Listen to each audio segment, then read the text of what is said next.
నిన్న ఏమైందంటే US embassy ఉందన్నమాట ఈ వార్ అవుతుంది కదా, అలీ ఖమేనీని చంపేసారు కదా ఇరాన్లో.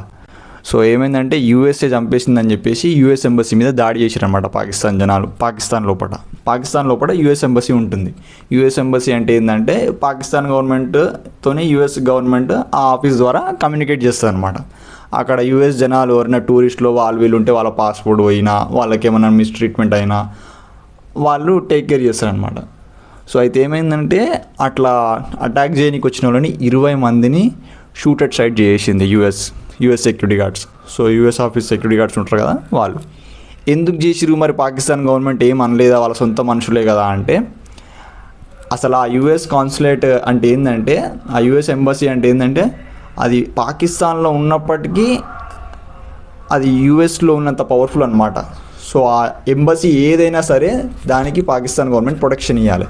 ఇండియాలో కూడా ఉంటాయి వేరే వేరే కంట్రీస్ యొక్క ఎంబసీస్, వాటన్నిటికీ ఇండియా ప్రొటెక్షన్ ఇవ్వాలి. ఒకవేళ ఇవ్వకపోతే వాళ్ళకి ఏదైనా లైఫ్ థ్రెటనింగ్ అనిపిస్తే వాళ్ళు షూట్ కూడా చేసే అధికారం వాళ్ళకు ఉంది అనమాట.